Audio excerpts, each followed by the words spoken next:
Hello दोस्तों, कैसे हो आप लोग। तो स्टार्ट करते हैं। और अब जो मैं आगे का पार्ट स्टार्ट करूंगा वो वहाँ से स्टार्ट करूंगा जो परसों मैंने क्लास में छोड़ा था 1707 में। ठीक है। तो आप लोगों को मुझे आवाज़ आ रही है? एक बार आप बस कमेंट करके हाँ बोल दीजिए, यस बता दीजिए, तो फिर मैं सीधा स्टार्ट करता हूँ इसको। आप लोगों को मेरी आवाज़ आ रही है? एक बार यस बता दीजिए तो फिर मैं स्टार्ट करूँ। पहले शुरू करें, फिर एक बार बता दीजिए यस और नो।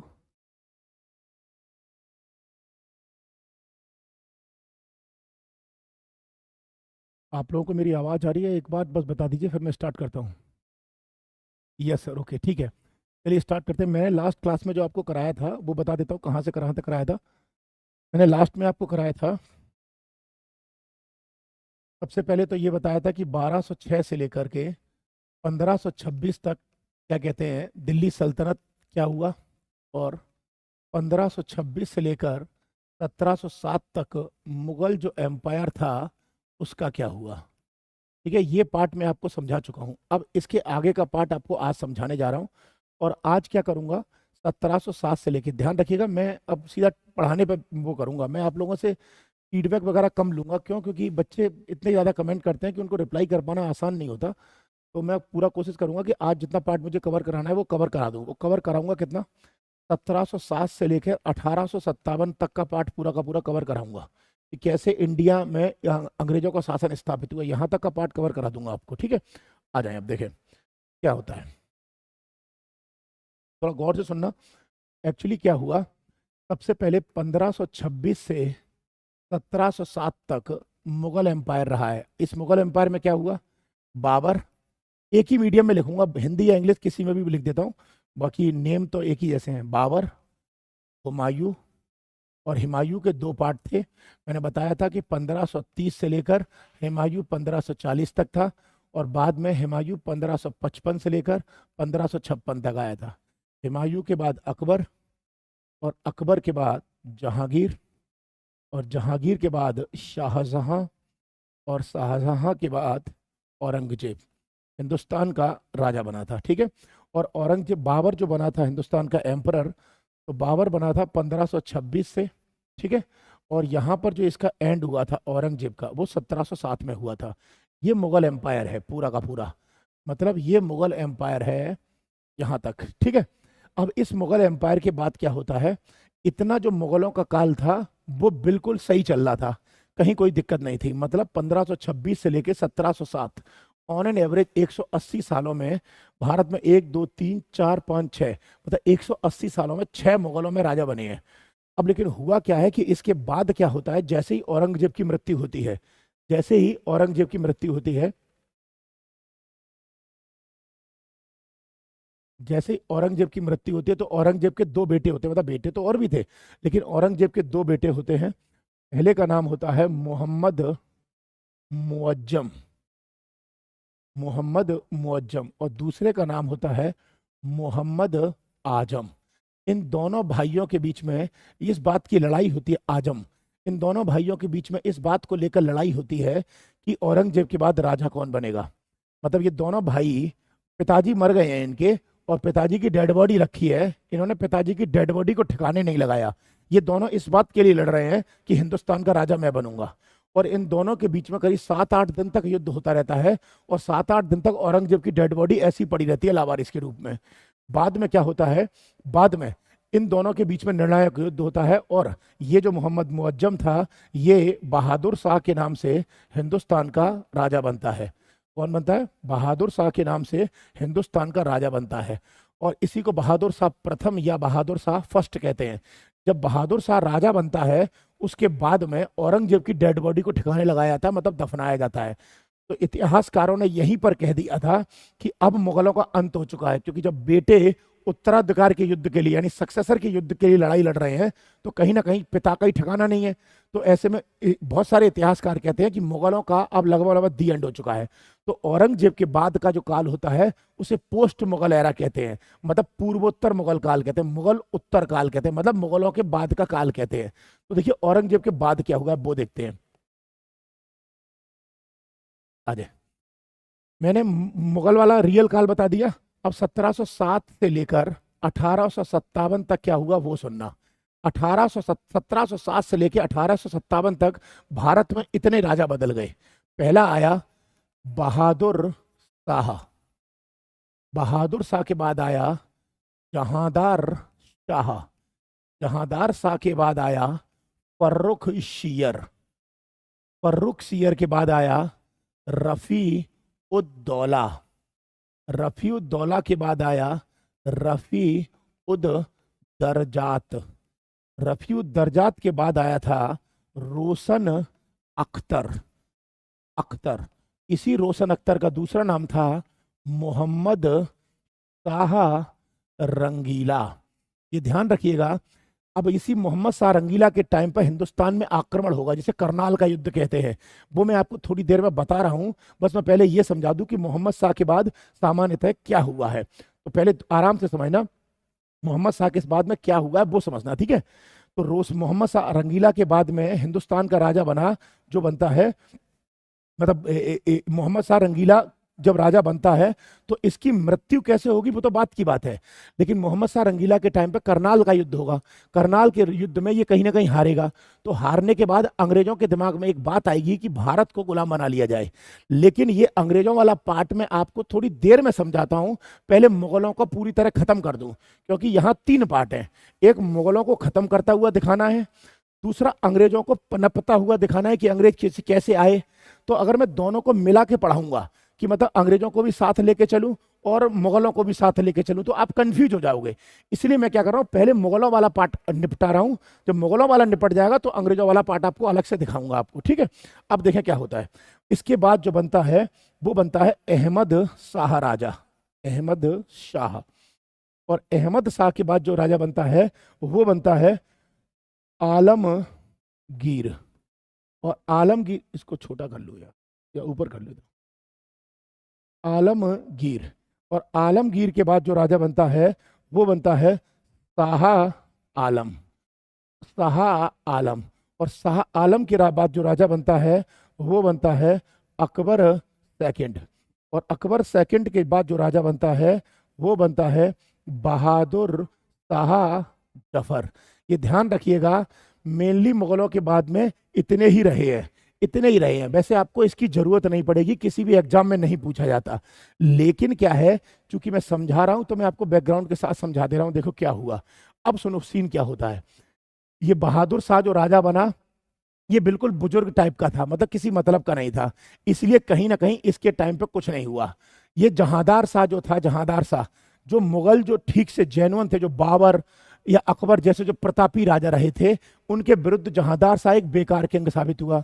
क्योंकि जहांदार शाह एक अपने दरबार में रहने वाली वैश्या थी, कॉलगर्ल थी, उसके प्यार में फंसा हुआ था। राजशाही चलाता नहीं था ये। Next, same condition Farrukhsiyar की थी। फर्रुख सियर ने ज्यादा ध्यान नहीं दिया राज शासन पर, तो ये भी बेकार हुआ। ये रफीउद्दौला और रफीउद्दौजात ये दोनों बच्चे थे, बच्चे मतलब इनकी उम्र ज्यादा नहीं थी, मतलब एक 31 दिन के आसपास राजा रहा है, एक 3-4 महीने के आसपास राजा रहा है, ठीक है। तो इसका भी ज्यादा कोई फर्क नहीं पड़ा। इसी वक्त क्या हुआ, इसी वक्त ब्लैक इमेज करनी है ना, इसी वक्त क्या हुआ, यहां पर सैयद बंधु क्या करते हैं, रोशन अख्तर को राजा बनाते हैं, यानी रोशन अख्तर राजा बनता है। इसका रियल नाम रोशन अख्तर था, लेकिन हुआ क्या, जब ये राजा बनता है रोशन अख्तर तो अपना नाम मोहम्मद शाह रख लेता है। जब ये राजा बनता है तो अपना नाम मोहम्मद शाह रख लेता है। जैसे अकबर का नाम जलाल था ना, अकबर जब राजा बना तो उसने अपना नाम जलालुद्दीन मोहम्मद रख लिया था, बाद में अकबर पड़ गया। तो ऐसे ही इसका नाम था रोशन अख्तर, इसने राजा बनते ही अपना नाम रख लिया मोहम्मद शाह। लेकिन ये अय्याश था बिल्कुल। ये क्या करता था, इस इतना बड़ा अय्याश व्यक्ति था कि ये दिन भर इसने नियम बना रखा था, दारू पी के पड़ा रहता था दरबार में, और दरबार में दारू पी के पड़ा रहता था। और इसने नियम बना दिया था कि मेरे दरबार में मेरे सामने केवल लड़कियां आएंगी, कोई भी लड़का नहीं आएगा, और लड़कियां भी जो आएंगी वो बिना कपड़ों के आएंगी। सोचो, ये तो ये राजा महाराजा थे, ये शर्म आती है ऐसे कि इन राजा महाराजाओं पे। तो अंग्रेज इनको गुलाम नहीं बनाएंगे तो क्या होगा बताना। इसीलिए भारत में इनकी कमियों को देखते हुए अंग्रेजों ने भारत को गुलाम बनाया। इसीलिए मैं यहां पे समझा रहा हूं कि मोहम्मद शाह रंगीला की वजह से क्या हुआ। अब सुनो, मोहम्मद शाह रंगीला जो था ये अय्याश था बिल्कुल ही। ये दिन भर दारू पीता था, रात को पी लेता था, उतारने के लिए सुबह फिर पीता था, फिर सुबह जो चढ़ जाती थी उसे उतारने के लिए शाम को पीता था। 24 घंटे दारू में पड़ा रहता था ये। और दारू पी के गाना गाता रहता था।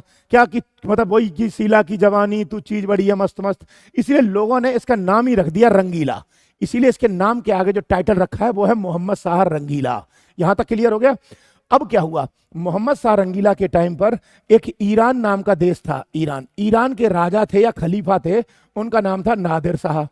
नादिर शाह ने मोहम्मद शाह रंगीला से मिलने के लिए समय मांगा था ताकि ईरान से भारत का ट्रेड किया जा सके। मतलब नादिर शाह जो ईरान के राजा थे, वो मोहम्मद शाह रंगीला जो भारत का राजा था उनसे एक संबंध बनाना चाहता था ताकि ताकि बायलेटरल ट्रेड किया जा सके, यहां कुछ व्यापार वो करें और हम कुछ व्यापार ईरान में करें। लेकिन हुआ क्या कि अनुमति लेने के लिए नादिर शाह ने अपना एक आदमी मोहम्मद शाह रंगीला के दरबार में भेजा। लेकिन मोहम्मद शाह रंगीला इतना बेकार आदमी था कि इसने नादिर शाह का जो दूत आया था, एजेंट आया था, उसे अरेस्ट करा लिया, यानी उसे गिरफ्तार करा लिया। इसकी वजह से कुछ दिन बाद जब उसके दूत को गिरफ्तार करके रिहा किया तो बाद में उस दूत ने जाके नादिर शाह को बता दिया कि कहीं ना कहीं मोहम्मद शाह रंगीला आपकी बेइज्जती कर रहा है, सॉरी कहीं ना कहीं मोहम्मद शाह रंगीला नादिर शाह की बेइज्जती कर रहा है। नादिर शाह को इस बात पे गुस्सा आ गई। इसी बात को लेकर नादिर शाह ने बदला लेने के लिए मोहम्मद शाह रंगीला के ऊपर आक्रमण किया था। उसी युद्ध को, मतलब नादिर शाह वर्सेस मोहम्मद शाह रंगीला, इसी युद्ध को कहते हैं करनाल का युद्ध, battle of Karnal. Battle of Karnal, ये बैटल ऑफ करनाल जो हुआ है ये 1739 में हुआ है। और बैटल ऑफ करनाल में नादिर शाह ने इंडिया को इतना लूटा कि अपने देश जब वापस गया लूटने के बाद में तो 3 साल तक अपने देश की जनता के ऊपर टैक्स नहीं लगाया। सोच सकते हो, नादिर शाह ने इंडिया को इतना लूटा, इतना सोना चांदी हीरे जवाहरात लूट के ले गया कि जब अपने देश पहुंचा तो वहां पर पहुंचने के बाद अपनी जनता के ऊपर टैक्स नहीं लगाया और वहां पर टैक्स फ्री कर दिया 3 साल के लिए। कोई इतना माल इंडिया से मिल गया था इसको, इसीलिए पूरा युद्ध मोहम्मद शाह रंगीला हार गया। 1 मिनट रुकना आप लोग, गेट ऑन कर दो, गेट खोल दो, हाँ खोल दो। अब सुनो क्या हुआ, ये गेट खोल देना ये वाला ना। अब क्या हुआ, जब ये करनाल का युद्ध ये मोहम्मद शाह रंगीला हारा, गौर से सुनो क्या हुआ। तो मोहम्मद शाह रंगीला जब हारता है तो कहीं ना कहीं इधर इंडिया में जो व्यापार कर रहे थे वो कौन कर रहे थे, अंग्रेज यानी ब्रिटिश, डच यानी कि डच यानी नीदरलैंड वाले, फ्रेंच यानी फ्रांसीसी वाले, ठीक है, और अन्य भी कंपनियां थी जैसे डेनिश भी थे, ये सब इंडिया में व्यापार कर रहे थे। और पुर्तगाली तो थे ही थे। इनके मस्तिष्क में ये दिमाग में आया कि जब कहीं ना कहीं कोई बाहर से नादिर शाह आके इनको हरा सकता है तो हम तो इंडिया में व्यापार कर रहे हैं, तो क्या हम भारतीयों को नहीं लूट सकते। दोबारा सुनो, ऑलरेडी पुर्तगाली, डच, ब्रिटिश, डेनमार्क और फ्रांस वाले व्यापार कर रहे थे, अपना धनिया मिर्च टमाटर बेच रहे थे। नहीं आया समझ में, अपने व्यापार कर रहे थे, चीजें बेच रहे थे। इधर नादिर शाह आके राजा को लूट के मार के चला गया और पूरा लूट लिया। तो इन व्यापारियों के दिमाग में यह बात आई, जब बाहर का आदमी आके इंडिया को लूट सकता है तो हम तो इंडिया में ही बैठे हैं, तो क्या हम इंडिया में बैठ के इन मुगलों को नहीं लूट सकते। इसीलिए 1739 में पहली बार अंग्रेजों के दिमाग में बात आई कि भारत को लूटना चाहिए। यहां तक समझ में आ गया। यहां से मुगलों का एंड होना शुरू होता है। और एक बात और बता दूं आपको, शाहजहां ने जो तख्ते ताउस बनाया था और जो शाहजहां के टाइम पे जो कोहिनूर हीरा था, ये यही नादिर शाह लूट के लेके चला गया था। यही नादिर शाह मोहम्मद शाह रंगीला से लूट के लेके चला गया था। और इसने इतना लूटा था दिल्ली को कि ये कहा जाता है कि उस वक्त दिल्ली में इतना खून खराबा हुआ था कि दिल्ली से आगरा की तरफ या मथुरा की तरफ जो यमुना नदी जाती है ना, उस नदी का पानी भी लाल गुलाबी सा हो गया था, क्योंकि खून की डेड बॉडियां नादिर शाह ने काट काट के डाल दी। यानी इतना हत्याएं की है नादिर शाह ने। इसलिए अंग्रेजों को कहीं ना कहीं लग गया, जब बाहर से कोई आके लूट के ले जा सकता है तो हम यहाँ बैठ के नहीं लूट सकते क्या। इसलिए यहाँ के बाद मुगलों का अंत होता है। और इसके बाद जितने भी ये राजा आए, अहमद शाह, आलमगीर, शाह आलम, ठीक है, अकबर सेकंड, बहादुर शाह जफर इत्यादि वगैरह जो है, ये सब के सब ऐसे राजा थे जो नकारा साबित हुए। ये सिर्फ और सिर्फ दिल्ली के लाल किले तक सीमित रह गए और इन्होंने कोई ज्यादा काम नहीं किया। और बाद में, अब एक ही पॉइंट बता रहा हूं, वैसे आगे से बताऊंगा, बाद में 1857 की क्रांति के समय बहादुर शाह जफर को अंग्रेजों ने गिरफ्तार करके म्यांमार यानी उस टाइम के रंगून भेज दिया और फांसी पे चढ़ा दिया। और यहां पे जाके मुगलों का अंत हो जाता है। ये था मुगलों की कहानी। मैं एक बार मुगलों को मैप में दिखा दे रहा हूं आपको, जिससे मुगल समझ में आ जाए, ताकि मैं ब्रिटिश के फिर आगे चलूं क्या हुआ। आ जाए।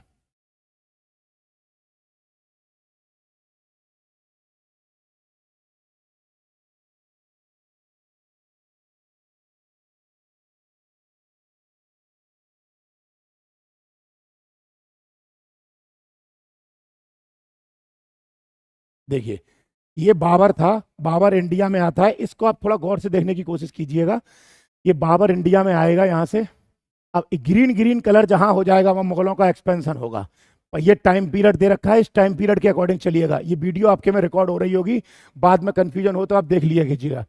देखिए, ये बाबर आ गया इंडिया के अंदर और 1540 में हुमायूं हारेगा। देखो ग्रीन कलर हट गया यहां से। अब 1555 में ये फिर ग्रीन हो जाएगा, क्योंकि हुमायूं जीत जाएगा एरिया को। देखिए हो गया फिर ग्रीन। अब धीरे धीरे हुमायूं के बाद अकबर आएगा, एक्सटेंड करेगा ये पूरा का पूरा। अकबर 1605 में मरेगा, 1605 में। देखते जाइए ग्रीन होता चला जाएगा, अकबर का एरिया एक्सटेंड करेगा यहां पर। 1605 के बाद अकबर देख तो बढ़ता चला जा रहा है जब तक है।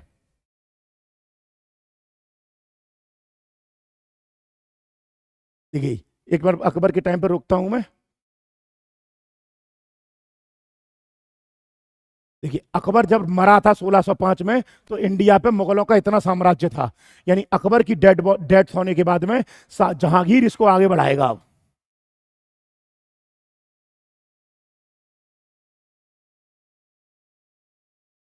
ये जहांगीर का टाइम पीरियड चल रहा है। ठीक है, यहां से देखो शाहजहां आ गया अब ये शाहजहां इसको थोड़ा सा आगे और ले जाएगा। ये शाहजहां का टाइम पीरियड है। अब इसके बाद में यहां पर अब आने वाला है आपका औरंगजेब। ये यहां पे आएगा औरंगजेब 57-58, ये औरंगजेब का टाइम पीरियड चल रहा है। 1707 में 1707 में औरंगजेब मरेगा। जब औरंगजेब मरा था, तब देखिएगा क्या कहां मुगलों का विस्तार कितना था वो समझते हैं। औरंगजेब की मृत्यु के टाइम पे मुगल कहां पर थे वो दिखाऊंगा, रोक दूंगा मैं औरंगजेब के टाइम पे आके।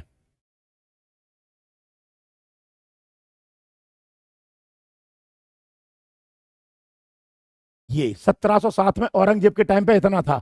बस हाँ, हुआ क्या था, ये जो व्हाइट कलर दिखाई दे रहा है, ये जयपुर और जोधपुर के आसपास का इलाका था, जो जाट लोगों ने औरंगजेब से छीन लिया था। औरंगजेब इस इलाके को हार गया था। बस ये वाला हिस्सा। और ये जो था इधर वाला, ये मराठा वाला हिस्सा जो था वो शिवाजी जीत के चुके थे। यानी औरंगजेब शिवाजी से मराठा वाला हिस्सा भी हार चुका था। यहीं पे आपको बता दूं, एक तो ये हुआ था कि औरंगजेब के टाइम पे जो जाट लोग थे, उन्होंने आगरा के किलो, आगरा के सिकंदरा बिकंदरा को लूट लिया और अकबर की कब्र तक खोद डाली पूरी की पूरी, जो औरंगजेब के ऊपर एक बहुत बड़ा चैलेंज माना जाता है। साथ ही यहीं पर एक समस्या और हुई थी। औरंगजेब दिल्ली आगरा के लाल किले में बैठा था, तो औरंगजेब ने यहाँ मराठाओं के शासक हुआ करते थे शिवाजी, शिवाजी को एक निमंत्रण भेजा था और ये कहा था कि आप मराठा शासक और मैं औरंगजेब हिंदुस्तान का शासक, हम दोनों को मिलकर काम करना चाहिए। तुम मेरे को सपोर्ट करो, मैं तुमको सपोर्ट करूंगा। तो औरंगजेब ने शिवाजी को अपने एरिया में बुलाया था आगरा में, कि मैं आपको इनवाइट करता हूं कि आप आइए, हम और आप मिलके अगले नेक्स्ट स्ट्रेटजी बनाएंगे। तो औरंगजेब के बुलावे यानी इनविटेशन के आधार पर शिवाजी आगरा के लाल किले में पहुंचे थे। और जब शिवाजी पहुंचे थे तो औरंगजेब दरबार में बैठा था और पूरी सेना और आर्मी ऐसे ही खड़ी हुई थी, मतलब जमीन पर बैठी थी। और सामने शिवाजी आ गए, बिल्कुल खड़े हुए हैं औरंगजेब के सामने। शिवाजी खड़े हुए थे, औरंगजेब ने पहचान लिया कि सामने शिवाजी खड़े हैं, लेकिन उसके बावजूद भी औरंगजेब ने शिवाजी को जानबूझ के इग्नोर किया। जानबूझ के शिवाजी को इग्नोर किया। जब शिवाजी को इग्नोर किया तो शिवाजी एक बहुत ही अच्छे व्यक्ति थे। शिवाजी ने तुरंत लगा कि मेरी यहां बेइज्जती हो रही है, तो तुरंत शिवाजी वहां से उठते हैं और चलने की कोशिश करते हैं। औरंगजेब तुरंत आदेश देता है गिरफ्तार करवा लो इनको।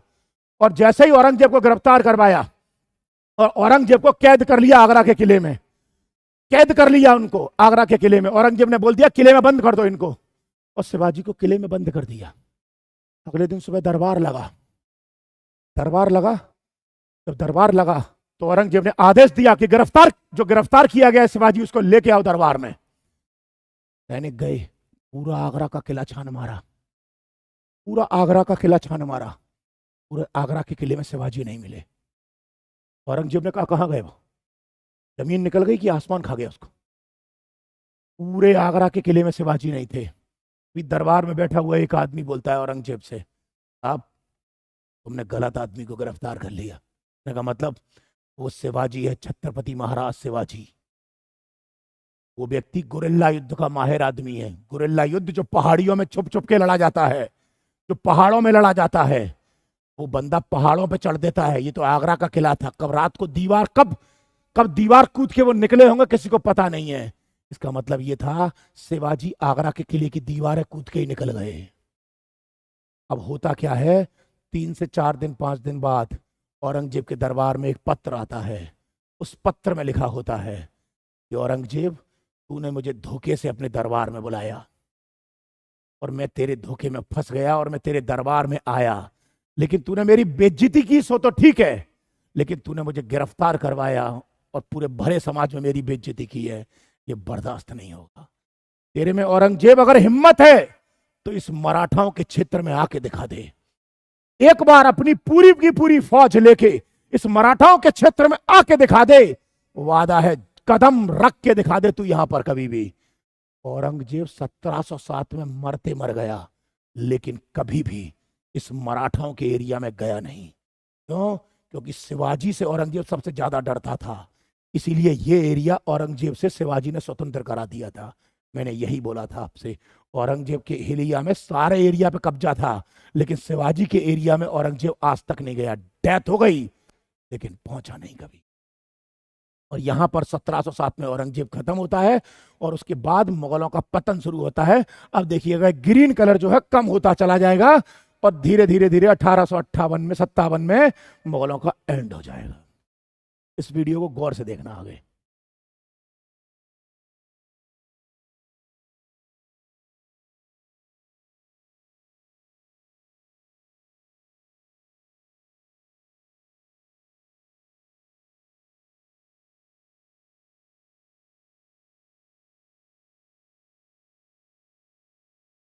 देख लीजिए कम होता जा रहा है, अब धीरे धीरे बचा ही नहीं कुछ। 1857 में, वो 57 में ये सब यहीं पे रह जाएगा अकेला, क्योंकि अंग्रेजों ने मुगलों को सिर्फ किले तक बना दिया बस। और लास्ट में बहादुर शाह जफर को उठाएंगे आगरा दिल्ली के लाल किले से, उठा के जाके फांसी पे चढ़ा देंगे, रंगून में, म्यांमार जिसे आज कहते हैं वहां पर।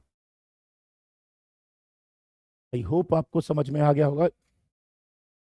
देखिए मैं एंड दिखा दे रहा हूँ सीधा, ये है, ये लास्ट बिंदु था, ये खत्म हो गया यहाँ पे। अब ये मुगलों का कुछ नहीं बता। 1857 में मुगल इंडिया में नहीं है। और आज वही मुगल जो एक टाइम पर राजा हुए करते थे, उन्हीं के वंशज आज दिल्ली की गलियों में, रोडों पे भीख मांगते हैं। ये सुना जाता है, बाकी मुझे भी नहीं पता। मुगलों का दी एंड हो चुका है यहाँ पर। अब अपन आ जाएं आगे। अब मैंने मुगलों का सीन कर दिया क्लियर, एक तरफ हो गए मुगल। अब इधर ईस्ट इंडिया कंपनी की तरफ चलते हैं। तो आगे सुनो, देखो भैया गौर से सुनना। ये था इंडिया और यहाँ पर यूरोप के 2 4 5 देश थे। ये सब भारत में व्यापार करना चाहते थे। इन सब ने व्यापार करने के लिए ईस्ट इंडिया कंपनी भारत में खोली थी। और ध्यान रखिएगा, ईस्ट इंडिया कंपनी कोई एक कंपनी नहीं थी। ईस्ट इंडिया कंपनी 4 5 6 कंपनियां थी, हर देश की अलग कंपनी थी। ईस्ट इसलिए कहते थे क्योंकि इन देशों के इधर ईस्ट था। इंडिया में खोली थी इसलिए इंडिया था, कंपनी खोली थी इसलिए कंपनी थी। जिस देश ने खोली उस देश के नाम पे नाम था। जैसे पुर्तगाल का Portuguese East India company, Dutch का Dutch East India company, British का ब्रिटिश ईस्ट इंडिया कंपनी है, डेनिश का Danish East India company, France का फ्रेंच ईस्ट इंडिया कंपनी। यानी ईस्ट इंडिया कंपनी कोई एक कंपनी नहीं है। यानी मोबाइल की, ऐसे समझो, मोबाइल की सर्विसेज प्रोवाइड कराने वाली, यानी सेलुलर सर्विसेज प्रोवाइड कराने वाली कोई एक कंपनी नहीं है। नाम अलग अलग है इनके, एक वोडाफोन आइडिया है, एक एयरटेल है, एक जियो है, लेकिन सबके काम एक ही है कि ये सब व्यापार कर रही है, सेम कंडीशन है इनका। बस इसका नाम क्या है? Portuguese East India, Dutch East India, British East India, Danish East India, French East India. यानी 5 कंपनियां थी जो भारत में व्यापार कर रही हैं। यहां समझ में आ गया आपको इतना?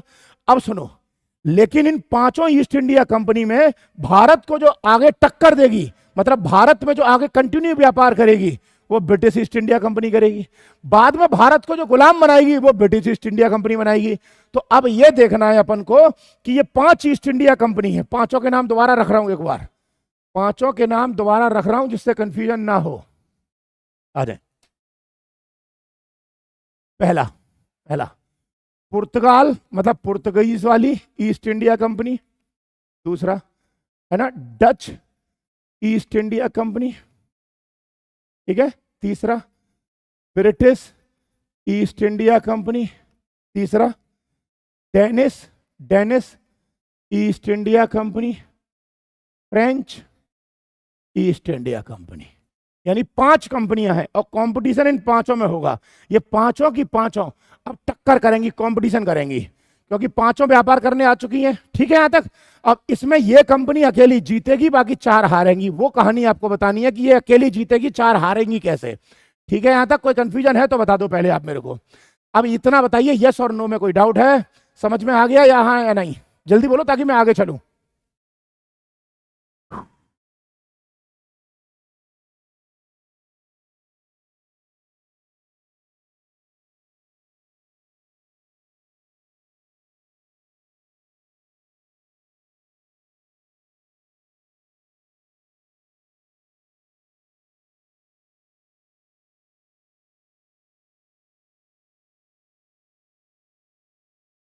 क्लियर हो गया? चलिए आ जाओ। अब सुनो, अब पहले इन पांचों कंपनियों को देखते हैं कि पांचों कंपनियां कैसे कैसे टक्कर में आई हैं। यहां पे देखें, मैं आप चाहो तो स्क्रीनशॉट ले लेना ये रहा।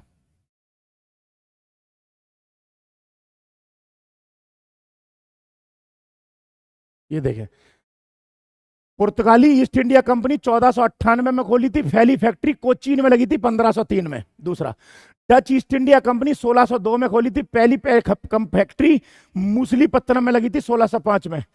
अंग्रेजों की ईस्ट इंडिया कंपनी 1600 में खोली थी और पहली फैक्ट्री सूरत में लगी थी 1608 में।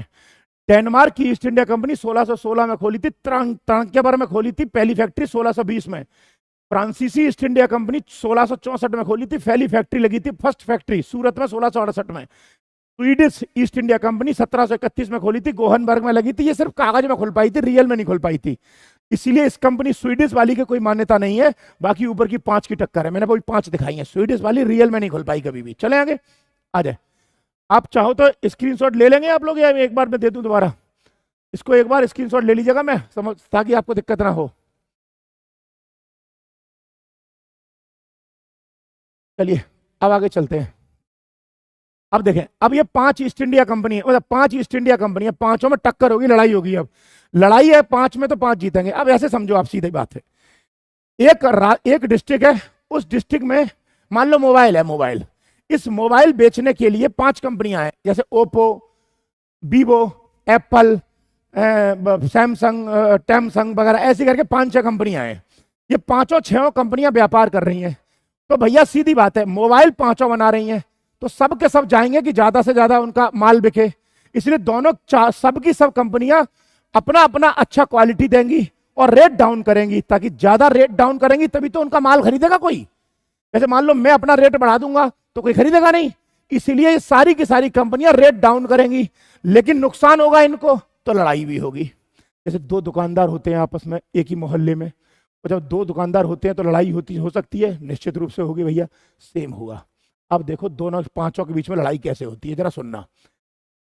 ब्रिटिश ब्रिटिश एक मिनट पानी देना भैया।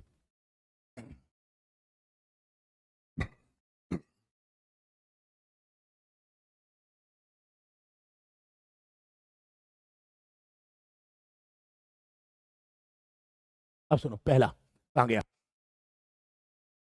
ब्रिटिश और डच, इन दोनों के बीच एक युद्ध होता है। एक युद्ध 1759 में युद्ध हुआ, और 1759 में युद्ध हुआ उसे कहते हैं बैटल ऑफ वेडारा।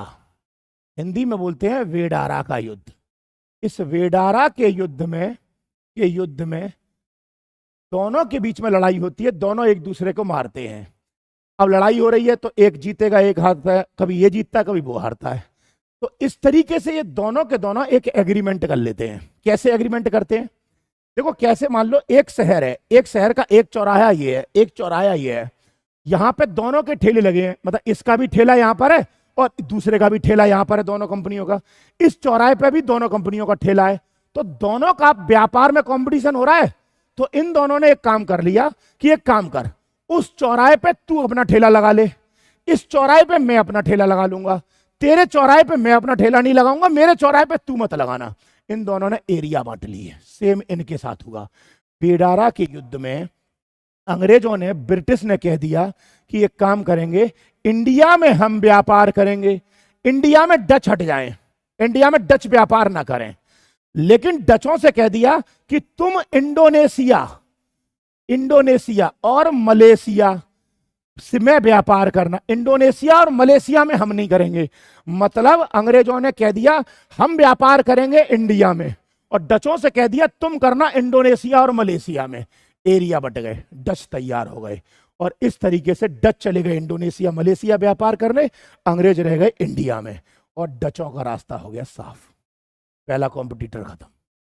आगे सुनो दूसरा कॉम्पिटिटर में क्या हुआ। यहां मैं कलर चेंज कर रहा हूं जैसे क्लियर हो जाए।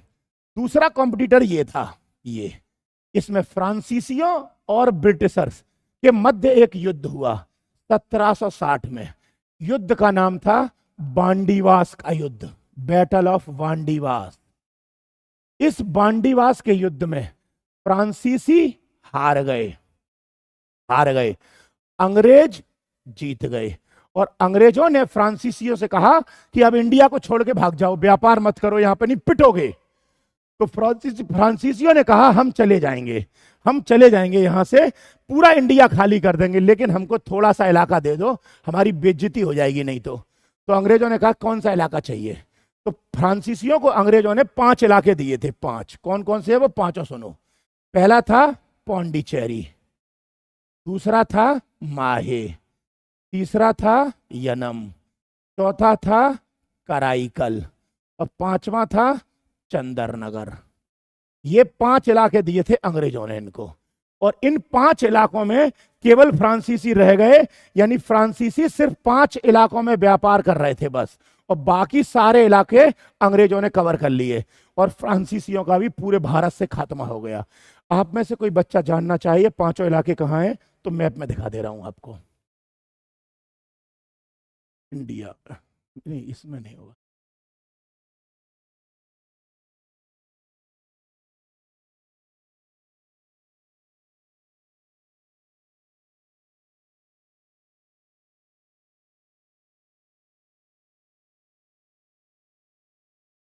देखिए इस मैप तो मेरे को पूरा खोलना पड़ेगा, नहीं तो देखिए माहे जो है ना इंडिया में, ये रहा माहे, पुडुचेरी ये रहा, कराईकल यहाँ पर है शायद नीचे है ना, और यनम जो है वो आंध्र प्रदेश में यहाँ पर है, और चंदरनगर कहाँ है, चंदरनगर वो भी दिखा देता हूँ।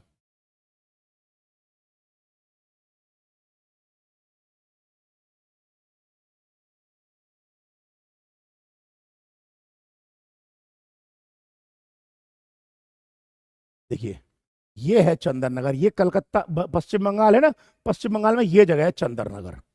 ये थे 5 इलाके वो। ठीक है, आपको क्लियर हो गया अब यहां तक का। अब देखिए डच हो गए खत्म, फ्रांसीसी हो गए खत्म, 2 खत्म हो गए। अब 2 खत्म होने के बाद फ्रांसीसी सिर्फ इतने इलाके में रह गए, और जो डच थे वो कहां चले गए, इंडोनेशिया और मलेशिया भाग गए। अब बचे कितने कॉम्पिटिटर, 2। मतलब एक तो ये खत्म हो गए पूरी तरीके से, इनका एंड हो गया, दूसरा इनका भी एंड हो गया। नेक्स्ट अब बचे डेनिस और पुर्तगाली। अब डेनिस और पुर्तगालियों का क्या हुआ पहले ये समझते हैं, आ जाए। इनको इधर देखेंगे थोड़ा सा अलग करके।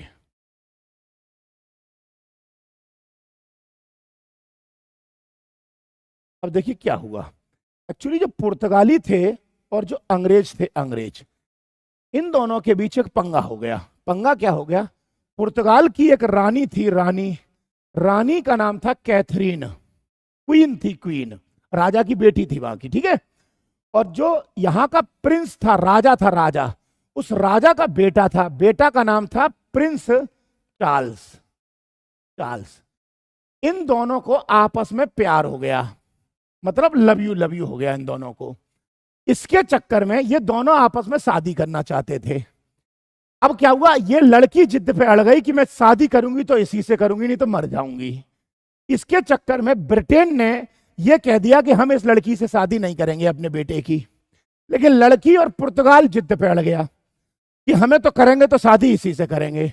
तो ब्रिटेन ने यह कह दिया कि ठीक है, तुम्हें अगर शादी करनी है इससे तो हमारी एक शर्त है। क्या शर्त है वो सुनो। शर्त यह थी कि पुर्तगाल का जो कब्जा था वो इतने इलाके पे था, इतने पे अलग कलर से दिखाता हूं, इतने इलाके पे पुर्तगाल का कब्जा था, ये वाले पे, इतने पे। तो ब्रिटेन ने कहा कि अगर तुम्हें शादी करनी है तो शादी कर लो प्रिंस चार्ल्स से, लेकिन तुम्हें दहेज देना पड़ेगा। तो पुर्तगाल ने कहा दहेज में क्या देना है? तो ब्रिटेन ने कहा स्कॉर्पियो गाड़ी चाहिए, स्कॉर्पियो चाहिए बिल्कुल एलॉय व्हील वाली। अब कौन सी गाड़ी थी वो? पुर्तगाल से दहेज जो मांगा था ब्रिटेन ने वो ये इलाका मांगा था पूरा, कि ये ब्रिटेन जो ये बंबई वाला, इसे बंबई कहते थे पूरे को, ये बंबई हमको दे दो। वो कह रहे थे बंबई तो बड़ी हो जाएगी, ज्यादा दे दे। यहां पूरे में व्यापार में पुर्तगाल व्यापार कर रहा था। अंग्रेजों ने कहा अगर हमारे बेटे से शादी करनी है तो बंबई हमारे नाम कर दो, मतलब हमारे नाम कर दो प्लॉट। तो पुर्तगालियों ने कहा अब भैया लड़की है, लड़की के हाथों मजबूर थे पुर्तगाली। तो बाद में पुर्तगालियों ने कहा ठीक है, पूरा बंबई तुमको दे देंगे दहेज में, शादी कर लो, लेकिन एक छोटा सा काम हमारा कर दो, कि पूरा खाली करेंगे तो बेइज्जती होगी, छोटे से इलाके हमको दे दो। तो अंग्रेजों ने एग्रीमेंट के तहत पुर्तगालियों को 3 इलाके दिए थे। 3 इलाके दिए थे। पहला दिया था दमन दीव, इधर दादर नागर हवेली, हवेली है यार ये, और इधर दिया था गोवा। मतलब पुर्तगालियों को पूरा बंबई पुर्तगालियों से ले लिया, पूरा प्लॉट पुर्तगालियों से अपने नाम करा लिया, लेकिन 3 दे दिए, दमन दीव दादर नागर हवेली और गोवा। और इस तरीके से अंग्रेजों का बंबई पर भी कब्जा हो गया, पुर्तगाली रास्ते से निकल गए।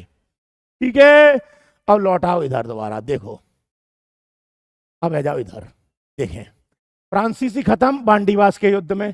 फ्रांसीसियों का कब्जा केवल कितने इलाके में रह गया? पांडिचेरी, माहे, यनम, कराईगल, पुडुचेरी। दूसरा, ब्रिटिश तो आगे रहेंगे, डेनिश खत्म हो गए बांडीवास के युद्ध में, ये इंडोनेशिया मलेशिया भाग गए, डच सॉरी है ना। पुर्तगाली खत्म हो गए, पुर्तगालियों के कब्जे में केवल गोवा, दमनदीव और दादर नागर हवेली रह गया। और ये पुर्तगाल के कब्जे से गोवा, दमनदीव और दादर नागर हवेली कैसे आया है, और पांडिचेरी, माहे, यनम, कराईगल, चंदन नगर कैसे आया, ये मैंने आपको कल वाली वीडियो में बनाया है, राज्य कैसे बने उसमें। यहां तक समझ में आ गया। अब देखो कितने खत्म हो गए, ये खत्म, पुर्तगाल, डच खत्म, फ्रांस खत्म। अब बचे कितने? ब्रिटिश और डेनिश। कंपटीशन अब केवल 2 में रहेगा, अब टक्कर 2 की होगी। अब ये डेनिश कैसे खत्म होंगे वो सुनो।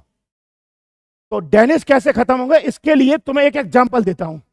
आप लोगों ने सलमान खान की एक मूवी है वांटेड, वो देखी होगी।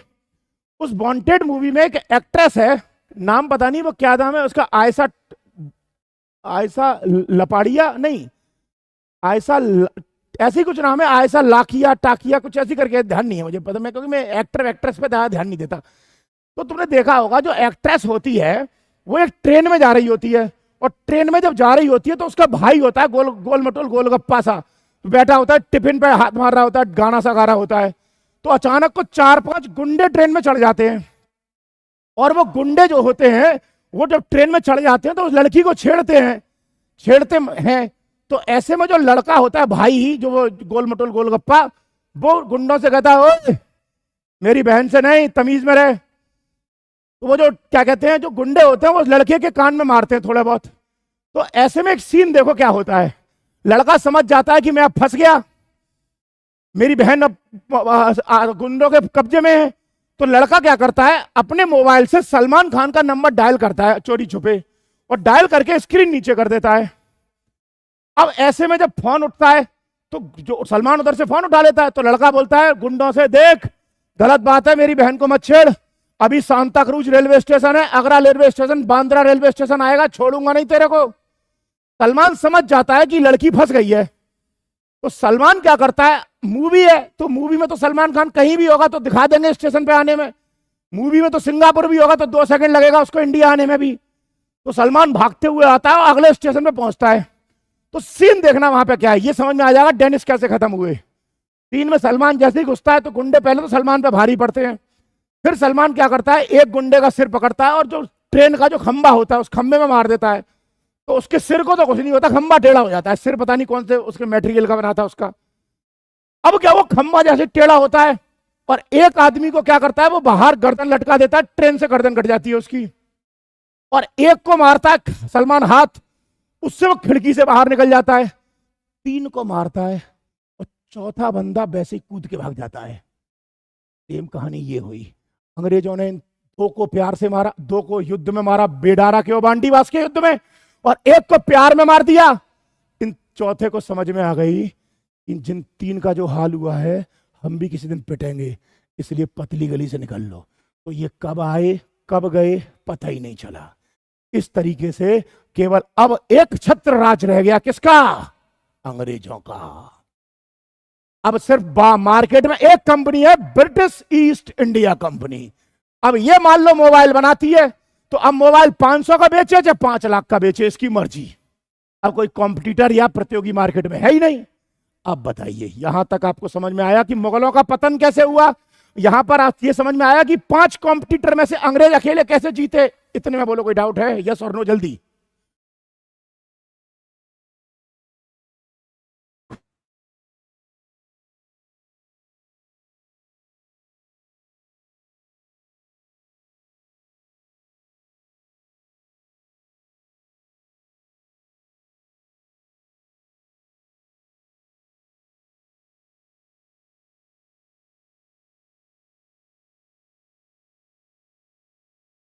चले आगे,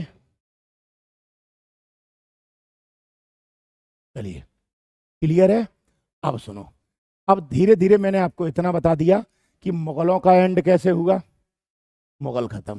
दूसरा मैंने ये बता दिया 5 कंपनियां आई, Portuguese, Dutch, Danish, English, French. मैंने बता दिया कौन सी कब आई, कब फैक्ट्री खुली।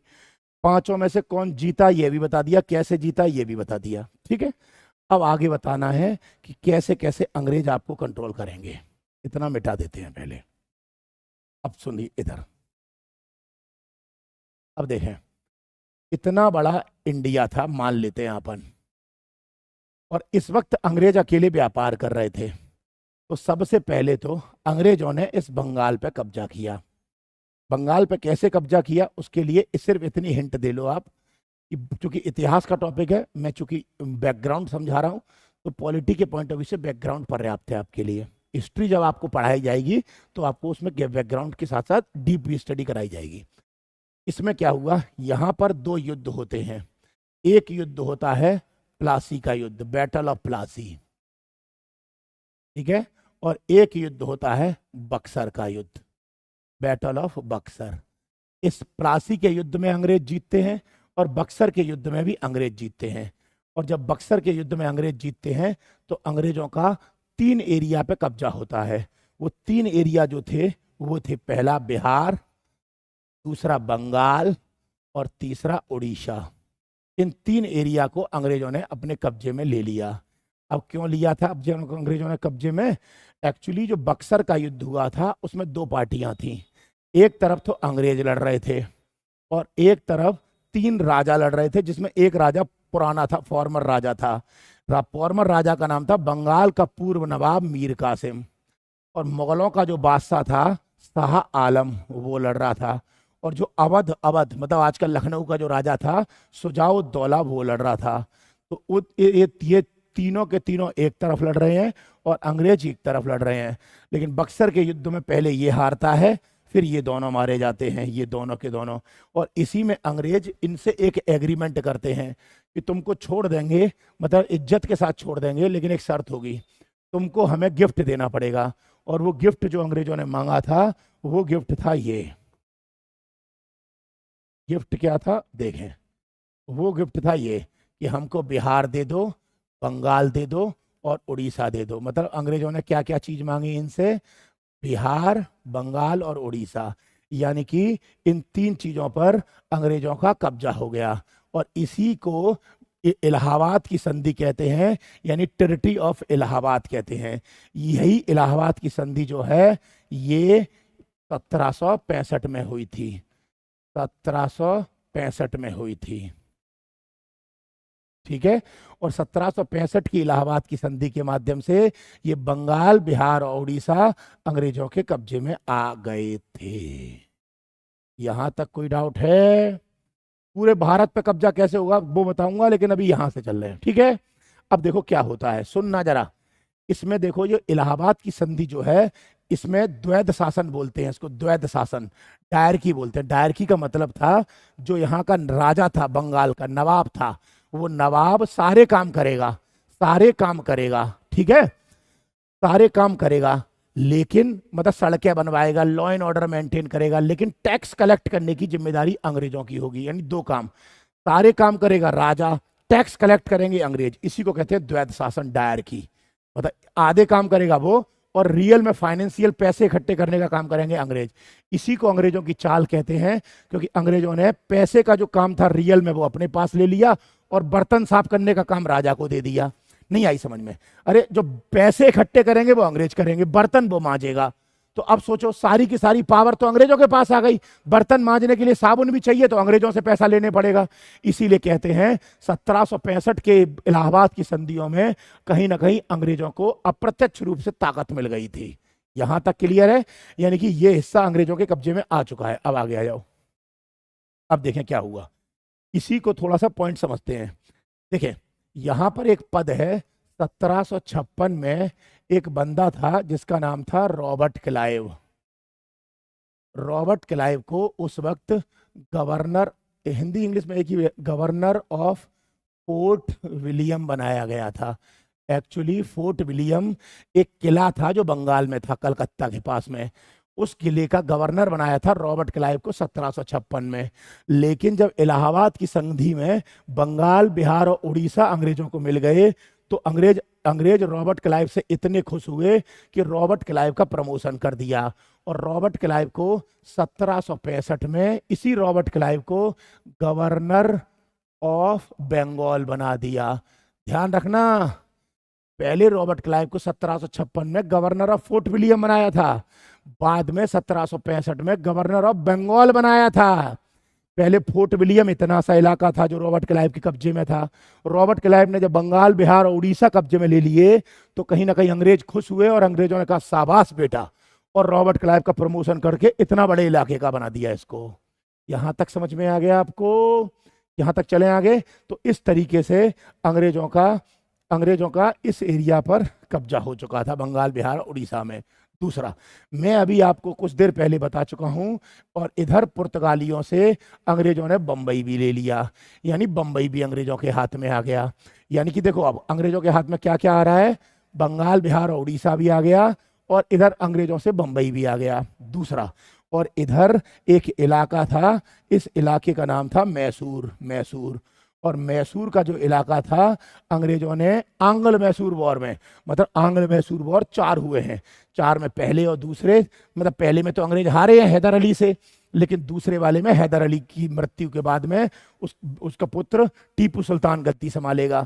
लेकिन कुछ समय बाद अगले युद्धों में जाके टीपू सुल्तान हारेगा, मतलब चौथे में, और अंग्रेज मैसूर पे कब्जा कर लेंगे। तो ऐसे समझ लो, चारों एंग्लो मैसूर लड़ने के बाद में अंग्रेजों को हैदर अली और टीपू सुल्तान से मैसूर पर भी कब्जा करने का मौका मिल गया। इस तरीके से मैसूर भी अंग्रेजों के कब्जे में आ गया। दोबारा सुनो, अब क्या क्या मिला अंग्रेजों को। अंग्रेजों को बंबई मिल गया दहेज में, यानी बंबई पे कब्जा कर लिया। अंग्रेजों को मैसूर मिल गया हैदर अली और टीपू सुल्तान से, यानी मैसूर पे भी कब्जा हो गया। इलाहाबाद की संधि में बंगाल, बिहार, उड़ीसा मिल गया, तो इस तरीके से बंगाल, बिहार, उड़ीसा पे भी अंग्रेजों का कब्जा हो गया। और इधर मद्रास नाम का जो इलाका था, मद्रास के राजा से अंग्रेजों ने एक संधि कर ली, एग्रीमेंट कर लिया कि मद्रास हमको किराए पे दे दो, किराए पे मतलब लीज पे दे दो, इसका पैसा हमसे ले लिया करो साल में, और तुम चुपचाप बैठे बैठे खाओ मौज करो। पता अंग्रेजों ने कह दिया कि मद्रास के राजा तुम रहोगे, नो डाउट, लेकिन सारे टैक्स वैक्स जनता से हम वसूल करेंगे, तुम तो बस अपना दारू पियो और मौज मारो बस सुबह शाम, हम पैसे देंगे साल भर के तुमको। राजा ने कहा ये तो बढ़िया जुगाड़ मिल गई। तो राजा ने मद्रास किराए पे दे डाला अंग्रेजों को, और इसीलिए मद्रास प्रेसिडेंसी अंग्रेजों के हाथ में चली गई। अब देखो अंग्रेजों के हाथ में क्या क्या आ गया, बंबई आ गई, मैसूर आ गया, मद्रास आ गया, उड़ीसा, बंगाल और बिहार, इतने एरिया धीरे धीरे अंग्रेजों के कब्जे में आ चुके थे। यहां तक आप लोगों को क्लियर हो गया? अब आगे सुनो, अब मैं इस वाले हिस्से को मिटा देता हूं जिससे कि आगे का सीन समझा पाऊं।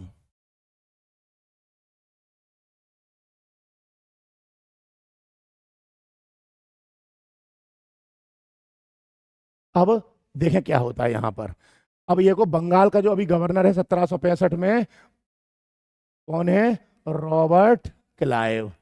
अब रॉबर्ट क्लाइव के बाद छोटा सा गवर्नर एक और आएगा, और कुछ दिन बाद में रॉबर्ट क्लाइव के बाद जो मेन गवर्नर आएगा उसका नाम होता है वॉरेन हेस्टिंग्स। हेस्टिंग्स, जब वॉरेन हेस्टिंग्स जब इंडिया आया, 1772 की घटना है, 1772 की घटना है ये। तो 1772 में वॉरेन हेस्टिंग्स कहाँ का गवर्नर था? इसी गवर्नर, बंगाल का गवर्नर था। तो वॉरेन हेस्टिंग्स ने ब्रिटेन के राजा से कुछ पैसे उधार मांगे थे, कुछ पैसे 10 लाख रुपए उधार मांगे थे, और ये कहा था कि अभी कुछ दिन पैसे दे दो क्योंकि यहाँ समस्या चल रही है, मैं अगले साल पैसे कमा के, मतलब किसानों से टैक्स वैक्स वसूल करके इंडिया से आपको पैसे वापस कर दूंगा। लेकिन अब यही सुनना, पंगा पड़ेगा अब यहीं पे। अब लेकिन क्या हुआ, अगले साल इसको पैसे वापस करने थे वॉरेन हेस्टिंग्स को, तो वॉरेन हेस्टिंग्स पैसे वापस नहीं कर पाया। तो ब्रिटेन के राजा ने बोला कि पैसे दे भाई, तो उसने कहा कि सर अभी तो नहीं है, कुछ दिन पैसे के मोहलत और दे दो, मैं 2 दिन बाद, 2 साल बाद दे दूंगा। तो ब्रिटेन के राजा ने कहा लिमिट में रहकर होश में, समझा? ब्रिटेन के राजा ने कहा तुम लोगों को ज्यादा छूट मिल गई है तो तुम सिर पे तांडव कर रहे हो, और वॉरेन हेस्टिंग्स को सुना दिया और कह दिया, इसीलिए वॉरेन हेस्टिंग्स को बोला इसकी तुम पर रेगुलेटर लगाना पड़ेगा ताकि तुम्हारी चाबी टाइट करी जा सके। इसीलिए वॉरेन हेस्टिंग्स को कंट्रोल में लाने के लिए, गवर्नरों को कंट्रोल में लाने के लिए, जैसे पंखे में होता है रेगुलेटर, ऐसे ही रेगुलेटर लगा दिया यहीं पर कि पंखे को जब चाहे अंग्रेज ईस्ट इंडिया कंपनी को धीमे कर दें, चाहे तो जब चाहे टाइट कर दें। इसीलिए 1773 में इंडिया में ईस्ट इंडिया कंपनी को रेगुलेट करने के लिए एक एक्ट आया था 1773 में, इसको रेगुलेटिंग एक्ट कहते थे। दोबारा सुन लो, विनियामक अधिनियम कहते हैं।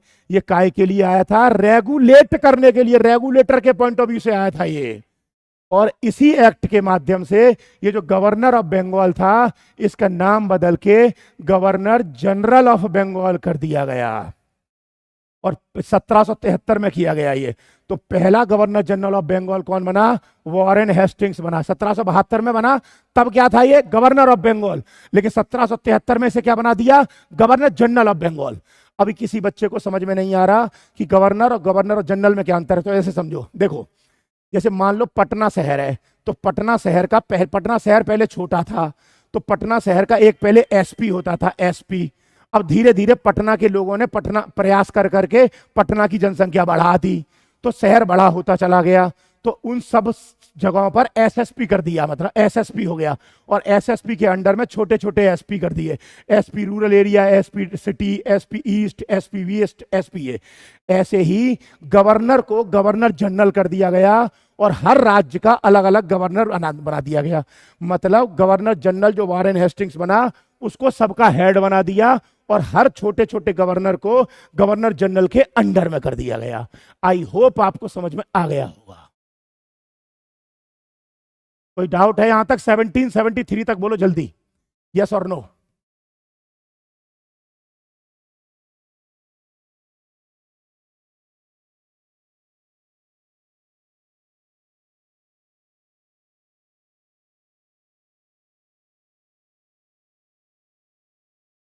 भैया रेगुलेटिंग एक्ट को हिंदी में रेगुलेटिंग एक्ट ही बोलते हैं, लेकिन वैसे तुम शुद्ध भाषा में जानना चाहो तो विनियामक अधिनियम बोलेंगे, लेकिन वो रेगुलेटिंग एक्ट के नाम से फेमस है। कोई डाउट नहीं है? चलिए आ जाए,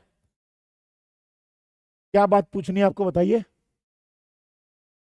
कोई कह रहा है कि सर एक बात पूछो। पढ़ाई लिखाई की पूछना, ये नहीं है कि सर आपकी पत्नी आपसे नाराज हो गई है मैं क्या करूं। अब कोई दाम्पत्य जीवन का क्वेश्चन मत लेके आना अपने। पढ़ाई लिखाई में कुछ पूछना है आप पूछ लो।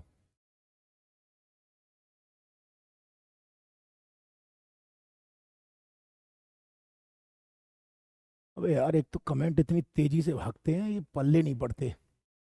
ये ऑनलाइन क्लास में बस यही पंगा रहता है, बस इसमें ना यही पढ़ाने में थोड़ा सा दिक्कत होती है। यही टॉपिक अगर मैं क्लास में ऑफलाइन बैठ के पढ़ाऊँ ना, तो बच्चे को इतनी जबरदस्त तरीके से समझा दूं। मेरे जितने भी बच्चे मुझसे ऑफलाइन पढ़े होंगे उनको पता होगा, याद करा देता हूँ। क्योंकि ऑफलाइन में क्या होता है ना, इमोशंस के बच्चों को देख के समझ जाता हूँ, पल्ले पढ़ रहा है नहीं पल्ले पढ़ रहा। अब इसमें समझ ही नहीं आ रहा है तुम कहाँ बैठे हो, क्या पल्ले पढ़ रहा होगा तुमको नहीं, बस मैं पूछ रहा हूँ। वो भी यूट्यूब में एक समस्या है कि थोड़ा यूट्यूब में क्या है, बंगाल का नवाब क्या लिखा है, समझूं दौला था क्या सर? नहीं नहीं, ये बंगाल का नवाब नहीं था सिराजुद्दौला, ये तो अवध का नवाब था। बंगाल का नवाब तो इस टाइम पे दूसरा था, मीर कासिम पूर्व नवाब था यहाँ का। ऑनलाइन और ऑफलाइन में बस यही प्रॉब्लम है, ऑफलाइन में बैठ के पढ़ाने में बड़ा मजा आता है, ये तो ऑनलाइन मजबूरी का नाम महात्मा गांधी है।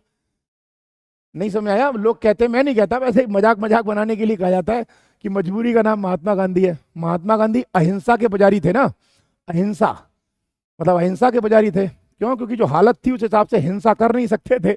मैं नहीं कहता, ये लोग कहते हैं कि मजबूरी का नाम महात्मा गांधी इसीलिए क्योंकि गांधी जी बेचारे पिलपिले से थे, पतले पतले से, तो हिंसा करने की स्थिति नहीं थी, तो मजबूरी में उन्हें अहिंसा की। मैं नहीं कह रहा हूं, मजाक में लोगों ने कहा था सर दिन में लाइब्रेरी में रहते हैं, क्लास इवनिंग की कर दो या मॉर्निंग की कर दो। भैया अब ऐसे तो हर व्यक्ति की परेशानी है यार, अब कहाँ कहाँ तक सॉल्व करूंगा। मेरी सुबह से ले शाम तक लेकर 3 से 4 क्लास होती है, मुझे वो भी मैनेज करनी होती है ना। अब आपके अकेले के चक्कर में मैं अपना नहीं शेड्यूल बिगाड़ सकता ना भाई। चलिए आगे चले, ठीक है। अब सुनो, लेकिन अब यहाँ पर देखो, तो मैं थोड़ी सी चीजें क्लियर कर दूं, मिटा देता हूँ फिर आगे करता हूँ। देखो ये जो मैं लिख रहा हूँ आगे नोट कर लेना, क्योंकि आपको किताब में नहीं लिखा मिलेगा कहीं पे ठीक से। एक्चुअली 1756 में, अगर दूसरा लो, 1756 में गवर्नर ऑफ फोर्ट विलियम बना, फोर्ट विलियम बनाया। किसको बनाया?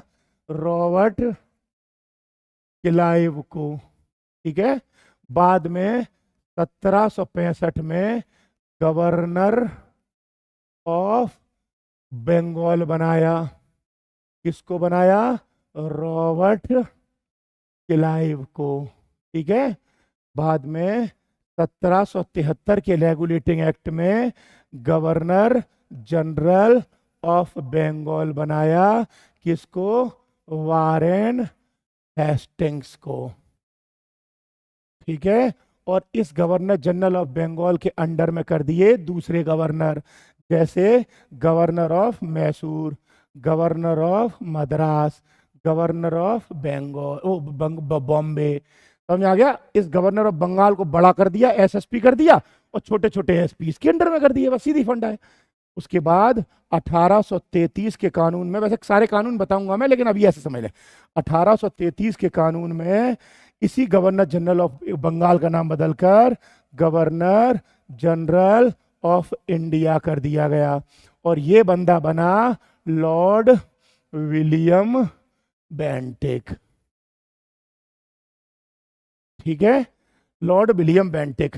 अब आप कहोगे कि ऐसा क्यों किया था? देखो सुनो, बंगाल केवल यहां पर था, इंडिया ये था, तो इस 1833 के नाम से अंग्रेज चाहते थे कि हमें केवल बंगाल पर कब्जा नहीं करना, हमें पूरे इंडिया पर राज करना है।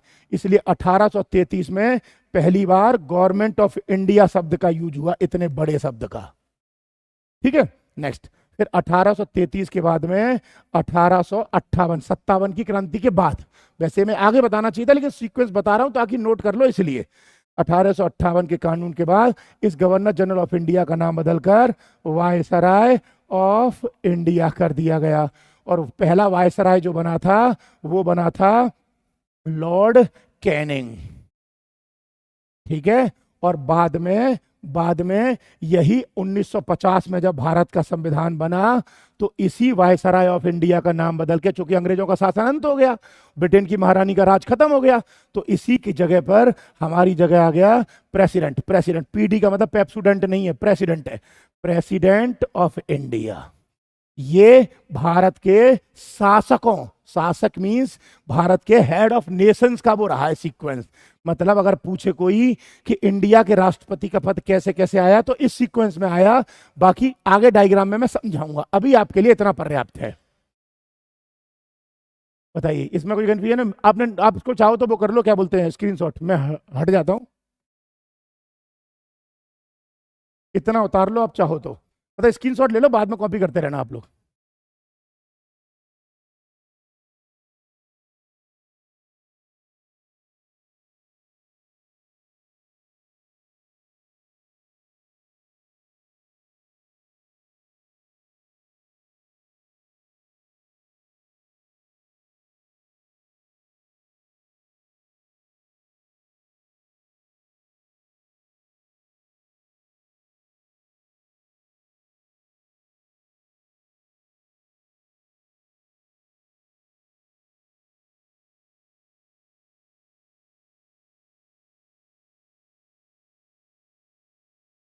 चले आगे, हो गया? चलिए अब शुरू करते हैं। अजय, अब मैं सारे कानून पीछे से उठा रहा हूं अब, ठीक है? तो कहाँ है, देखें, अब एक एक करके कानून उठाएंगे अपन। सबसे पहला मैं एक ही भाषा का प्रयोग करूंगा, मैं उसको ट्रांसलेट कर दूंगा हिंदी में भी, ठीक है? सबसे पहला जो कानून आया था वो ये था, रेगुलेटिंग एक्ट 1773। इस रेगुलेटिंग एक्ट के माध्यम से क्या हुआ, governor of Bengal became governor general of Bengal. Hindi में बोल रहा हूं, बंगाल के गवर्नर को बंगाल का गवर्नर जनरल बना दिया गया। और पहला गवर्नर जनरल कौन बना, वॉरेन हेस्टिंग्स। क्लियर है? इसमें दूसरा काम, created executive council to assist governor general. मतलब इसका ये हिंदी में ये है, गवर्नर जनरल को सलाह देने के लिए, गवर्नर जनरल को सलाह देने के लिए एक कार्यकारी परिषद बना दी गई। मतलब मान लो मैं गवर्नर जनरल हूं, तो मैं अकेला काम तो कर नहीं सकता हूं, तो मेरी मदद करने के लिए एक कार्यकारी परिषद बना दी गई। हिंदी में बोलेंगे, गवर्नर जनरल की सहायता के लिए कार्यकारी परिषद का निर्माण किया गया। ये 1773 का एक्ट था, ठीक है? ये कोई पूछे ये कानून क्यों आया था तो क्या बोलोगे, ताकि ईस्ट इंडिया कंपनी को रेगुलेट किया जा सके, मतलब रेगुलेटर बनाया जा सके, ताकि जब मन करे उसकी स्पीड कम कर दो और जब मन करे स्पीड तेज कर दो। ठीक है? अब ये एक एक्ट हो गया, इसके बाद दूसरे कानून पे चलते हैं। दूसरा, अब आगे आ जाओ। अगला कानून आया पिट्स इंडिया एक्ट। ये 1784 में आया था। इस कानून में क्या हुआ था वो सुन लो। पहले हिंदी में बोल रहा, इंग्लिश में बोल रहा हूं फिर हिंदी में। क्रिएटेड कोर्ट ऑफ डायरेक्टर, दूसरा है ना, एंड बोर्ड ऑफ कंट्रोल। अब दूसरी भाषा में सुनो, created court of director to manage commercial affair while board of control to manage political affair. मतलब ईस्ट इंडिया कंपनी के राजनीतिक कार्यों के लिए बोर्ड ऑफ कंट्रोल बनाया गया, जबकि वाणिज्यिक कार्यों के लिए कोर्ट ऑफ डायरेक्टर बनाया गया। अब आप कहोगे समझ में नहीं आया, तो सुनो। ईस्ट इंडिया कंपनी एक बॉडी थी। ईस्ट इंडिया कंपनी के दो टाइप के काम थे। पहला काम था कॉमर्शियल काम, कॉमर्शियल अफेयर। कॉमर्शियल अफेयर मतलब कौन सी चीज किससे खरीदनी है, किसको देनी है, कितना सामान आएगा, कितने रुपए का आएगा, ये कॉमर्शियल है। दूसरा था पॉलिटिकल अफेयर, मतलब दूसरे काम थे पॉलिटिकल अफेयर, मतलब कंपनी राजनीतिक रूप से कौन कौन से डिसीजन लेगी, मतलब यहाँ को किस, यहाँ किसकी अपॉइंटमेंट करनी है, यहाँ किसकी नियुक्ति करनी है, इनका ट्रांसफर कैसे होगा, ये सब। तो कॉमर्शियल कामों के लिए, इधर देखें, तो कॉमर्शियल कामों के लिए कोर्ट ऑफ डायरेक्टर बनाया, ठीक है? दूसरा, पॉलिटिकल कामों के लिए बोर्ड ऑफ कंट्रोल बनाया, ठीक है? अब आप समझना, किसी किताब में पढ़ लेना, इतनी सिंपल भाषा में कैसे भी नहीं समझाया, डायग्राम बना बना के। बच्चा सबसे ज्यादा इन 1773 से लेके 1947 तक के जितने भी कानून है ना, उन सब में कंफ्यूज होता है, उसे पल्ले ही नहीं पड़ते। लेकिन आप थोड़ा पेशेंस बनाए रखना, ये सारे कानून में चुटकियों में याद करा दूंगा आपको कैसे बने हैं, पर डायग्राम देखते जाना। तो पहला काम समझ में आ गया 1784 में, कि कंपनी के कॉमर्शियल और पॉलिटिकल काम अलग अलग कर दिए गए। एक काम के लिए राम हो गया तो दूसरे काम के लिए श्याम हो गया, है ना? अब दूसरा काम, establish system of double government. यहां पर दोहरी सरकार आई, दोहरी सरकार, डबल सरकार ये रही, एक सरकार तो सरकार। बताइए 1784 के एक्ट तक कोई डाउट है?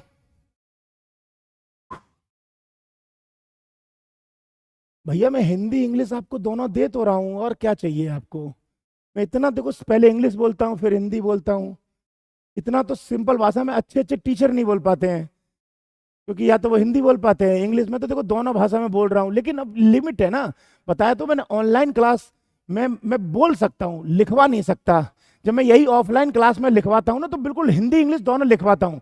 अभी मैं 2-3 दिन बाद वो जो टेलीग्राम का चैनल है, या जो यूट्यूब के डिस्क्रिप्शन में टेलीग्राम का चैनल दे रखा है, उस पर मैं कुछ बच्चों के 2-4 चैप्टर की आपको हिंदी और इंग्लिश के पीडीएफ बना के भेज दूंगा। आप नोट्स देख लेना कैसे बनवाते हैं हम, आप वैसे ही बनाने की कोशिश करना आप फिर। ठीक है, यहां तक कोई कंफ्यूजन है? चले आगे आ जाए। अब 1884 के पिट्स इंडिया एक्ट तक हो गया, अब उसके आगे का पार्ट नेक्स्ट। अब आया 1813 का कानून। अब देखिए इनको सुनो क्या। अब पहले इसको 1813 के कानून को सुनने के लिए थोड़ा समझना पड़ेगा। देखिए भैया, पहले अब इसको छोड़ो, आप पहले मेरी तरफ अब देखने की कोशिश करना। एक्चुअली पहले इंडिया में अंग्रेज व्यापार करने यानी ट्रेड करने आए थे। तो जब अंग्रेजों ने व्यापार किया, तो व्यापार के रास्ते में अंग्रेजों को 4 कंपनियां मिली। पुर्तगाली वाला माल मिला, पुर्तगाली ईस्ट इंडिया कंपनी मिली, फ्रेंच ईस्ट इंडिया कंपनी मिली, डच ईस्ट इंडिया कंपनी मिली, डेनिश ईस्ट इंडिया कंपनी मिली। तो सबसे पहले अंग्रेजों का इन सबसे कंपटीशन था। तो अंग्रेजों ने 2 युद्ध में, बेडारा के युद्ध में और बांडीवास के युद्ध में, डच और फ्रांसीसियों का पत्ता साफ किया, और पुर्तगालियों से दहेज में बंबई ले लिया, 3 को भगा दिया, और डेनिस वैसे ही भाग गए। अब मार्केट में अंग्रेज अकेले बचे सामान बेचने। अब अंग्रेज मोबाइल बेचेंगे अपनी मर्जी से, अंग्रेज मार्कर बेचेंगे अपनी मर्जी से, अंग्रेज बोतल बेचेंगे अपनी मर्जी से, अंग्रेजों की तानाशाही चलेगी। अब अंग्रेज क्या कर रहे थे, देखना गौर से। अब अंग्रेज क्या कर रहे थे, माल बेच रहे थे अपने हिसाब से। मान लो मोबाइल बेच रहे हैं, कह रहे हैं 5 लाख का, लेना है तो लो, नहीं भागो पिटोगे भी। क्यों? क्योंकि कोई और माल बेच नहीं सकता। तो सिर्फ अंग्रेजों की ही मोनोपोली थी, एकाधिकार था।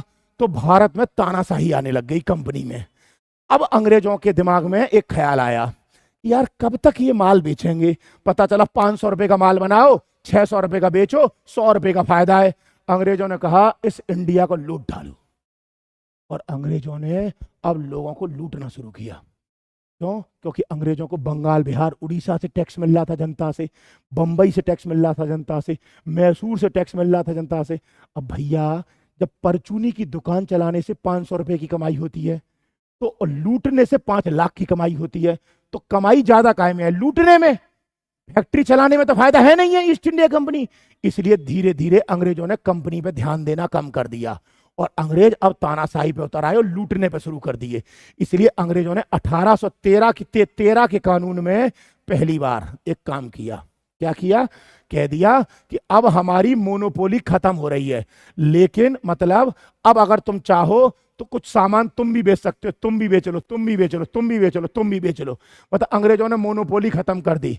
पहले मोनोपोली के लिए लड़े और बाद में मोनोपोली खत्म कर दी। क्यों? क्योंकि अंग्रेजों को अब लूटने में मजा आ रहा था, और अंग्रेजों ने मोनोपोली खत्म कर दी, लेकिन 2 चीज को छोड़ के, एक चाय की मोनोपोली और एक चाइना से मोनोपोली। अंग्रेजों ने कहा चाय बेचेंगे पूरे भारत में केवल हम, कोई और बेचेगा जूता पड़ेगा। समझ में आई बे? दूसरा, और चाइना से व्यापार करेंगे केवल हम, कोई और नहीं करेगा। मतलब इन 2 चीजों को अंग्रेज अपने पास रख लिए, और बाकी सब चीजें तुम भी बेच लो। सब्जी, धनिया, मिर्च, टमाटर, कुछ भी बेचना तुम भी बेच लो।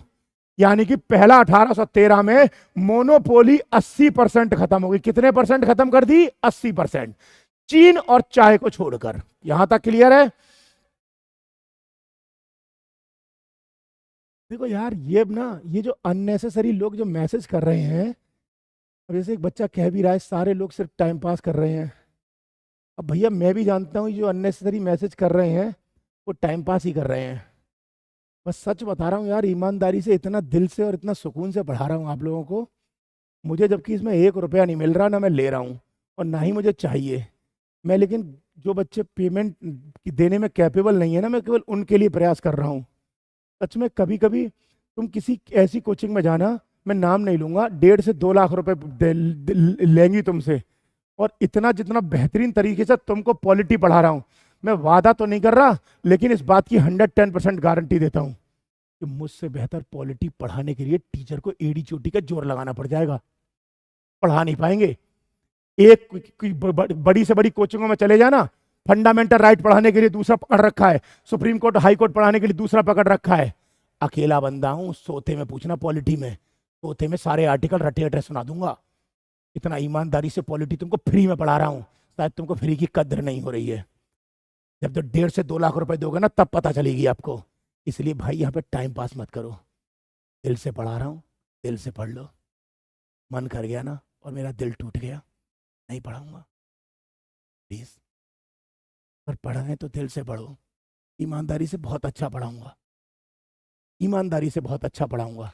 जितने भी कोचिंग 1.5 से 2 लाख रुपए लेती है ना, वो सोच में पड़ जाएंगे कि क्या क्वालिटी बंदा फ्री में भी दे सकता है। ऐसी क्वालिटी तुम्हें लाखों रुपए देने के बाद नहीं मिलेगी। नहीं तो तुम मुझे पहुंचने दो 1947 तक, सारा का सारा हिस्टोरिकल मूवमेंट अगर याद ना हो जाए ना, तो मैं पढ़ाना छोड़ दूंगा। किसी टीचर से पूछना कि सारे कानून बता के दिखा दे एक बार, मैं बिना किताब खोले आपको बता के दिखा रहा हूँ, एक्सप्लेन करके दिखा रहा हूँ। लेकिन अगर अब मजाक करना शुरू किया यहाँ पर और टाइम पास करना शुरू किया, मना ना कर दूं कहीं पढ़ाने से। इसलिए प्लीज बोल रहा हूँ, मत करो, आराम से पढ़ लो, बहुत अच्छा पढ़ाऊंगा। जेन्युइन क्वेश्चन पूछना है पूछो, मैं मना नहीं करूंगा। लेकिन इतने कमेंट अब अननेसेसरी करोगे यार, मैं कहाँ से बता पाऊंगा ना। आप भी समझने की कोशिश करो। बस आपको फ्री पढ़ा रहा हूँ तो मेरी मजबूरी मत समझो दोस्त, मजबूरी नहीं है मेरी फ्री पढ़ाना। बस एक ही मजबूरी है, इस दुनिया में मेरी माँ नहीं है, लेकिन आज जो कुछ भी हूं ना, अपने माँ बाप की वजह से हूं। मेरी माँ ने मुझे बस एक ही बात सिखाई थी, बेटा दुनिया में हर आदमी पैसा कमाने के लिए भागता है, लेकिन जब हम जाते हैं यहाँ से दुनिया खाली छोड़ के, तो हमारे पास कुछ नहीं होता। मेरी माँ ने मुझसे एक ही बात बोली थी, बेटा कभी कुछ ऐसा काम जरूर करना कि दुनिया तेरा नाम ले, लोगों का कल्याण जरूर करना। किसी की मदद कैसे भी कर पाए या ना कर पाए, रुलाना मत, ये चेहरे पे स्माइल लाने की कोशिश करना। तो मैं सिर्फ तुम्हें फ्री इसलिए पढ़ा रहा हूँ, ऐसे का कोई लालच नहीं है। गाली देने को तुम मुझे दे दो, मुझे क्या फर्क पड़ेगा दोस्त। मेरी माँ का सपना था कुछ ऐसा काम करूं कि तुम लोगों का भला हो जाए। तुम लोगों के पास पैसे हैं करोड़ों रुपया, और कोचिंगों में पैसे दे दो यार, मैंने कब मना किया। लेकिन जिनके पास नहीं है, मैं तो केवल उनके लिए बात कर रहा हूँ ना।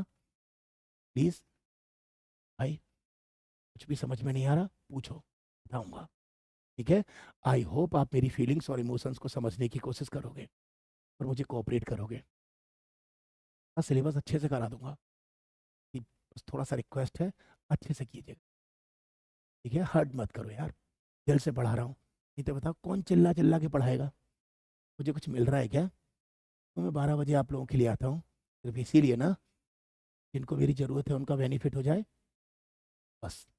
प्लीज़ हर्ट मत करना आप, है ना, रिक्वेस्ट है मेरी, मजबूरी नहीं है, रिक्वेस्ट है मेरी।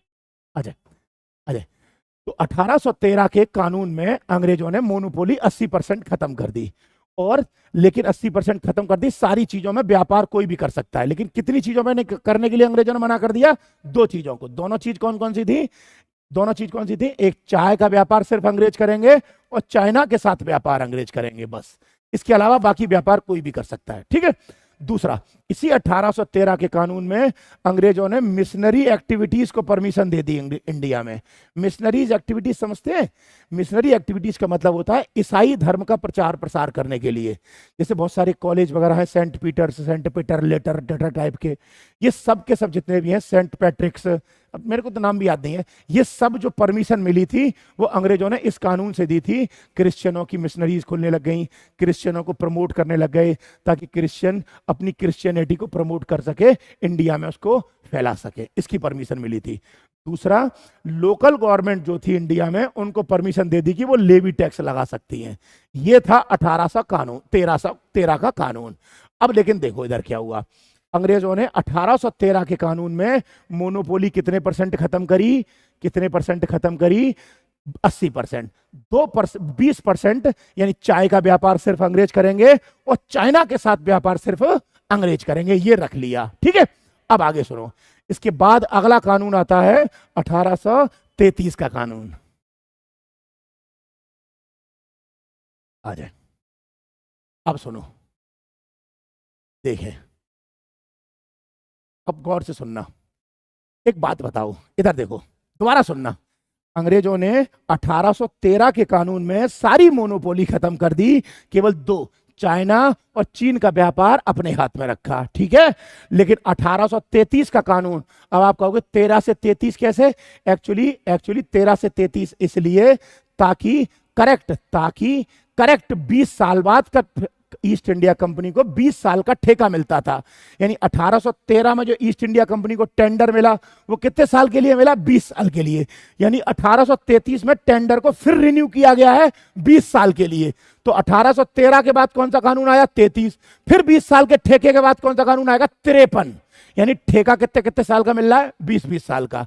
तो इसमें क्या हुआ? 1833 के कानून में जो अंग्रेजों ने मोनोपोली चीन और चाइना के साथ रखी थी वो मोनोपोली भी खत्म कर दी। यानी कि 20% जो एरिया 1813 से के कानून में अपने लिए रिजर्व रखा था, 1833 के कानून में कह दिया कि यह व्यापार भी अब कोई और कर सकता है। मतलब पहले 20% एरिया अपने लिए रिजर्व रखा, 20 साल बाद कह दिया कि वो भी तुम करो, जाओ, चाहे तुम्हें बेचनी है चाय भी बेचो, जाओ, चाइना के साथ व्यापार करना है चाइना के साथ भी करो। यानी कि अब कंपनी पूरी तरीके से एडमिनिस्ट्रेटिव बॉडी हो गई। यानी कंपनी का उद्देश्य केवल अब पूरी तरीके से इंडिया को लूटना हो गया। मतलब अब कंपनी का व्यापार करने में मन ही नहीं लगता, अब सिर्फ और सिर्फ लूटना उनका उद्देश्य हो चुका है। आगे किसे? इसी कानून में गवर्नर जनरल ऑफ बंगाल को क्या नाम दिया था? Governor general of India. पहला बंदा कौन था? लॉर्ड विलियम बेंटिक,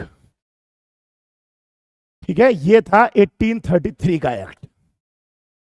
13 के कानून में मोनोपोली पूरी खत्म, चाय और चीन को अपने पास रखा।